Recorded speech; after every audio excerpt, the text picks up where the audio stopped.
Wakil Menteri Kesehatan Republik Indonesia Dante Saxono Harbuono menekankan pentingnya sinergi ASEAN dan Jepang dalam memperkuat sistem regulasi alat kesehatan guna mempercepat akses masyarakat terhadap teknologi medis yang inovatif dan aman.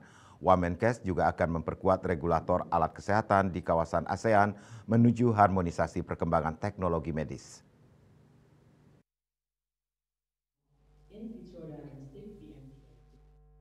Wakil Menteri Kesehatan Republik Indonesia Dante Saxono Harbuono menekankan pentingnya sinergi ASEAN dan Jepang dalam memperkuat sistem regulasi alat kesehatan guna mempercepat akses masyarakat terhadap teknologi medis yang inovatif dan aman. Dante juga menekankan semakin pesatnya kemajuan teknologi kesehatan seperti software, kecerdasan buatan, serta alat diagnostik mandiri di rumah. Negara-negara di ASEAN dihadapkan pada kebutuhan mendesak untuk merespons tantangan regulasi secara harmonis. Pada pertemuan tersebut, bagaimana regulator di Indonesia dan regulator di Jepang dan negara-negara Asia bisa masuk ke pasar global untuk produksi dunia. Wamenkes juga akan mempercepat regulator alat kesehatan di kawasan ASEAN menuju harmonisasi perkembangan teknologi medis.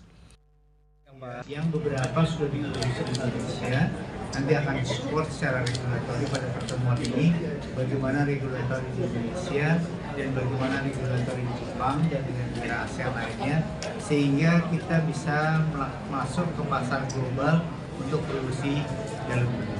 Tadi saya bicara dengan duta besar Jepang, yang masih kita butuhkan beberapa diantaranya adalah active pharmaceutical ingredient untuk obat-obatan yang selama ini kita dapatkan dari India dan China.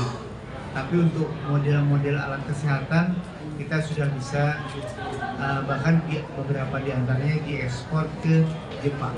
Jadi kita sudah maju untuk alat device kesehatan. Dari Jakarta, Julius Suharto dan Ketut Sumadiasa melaporkan.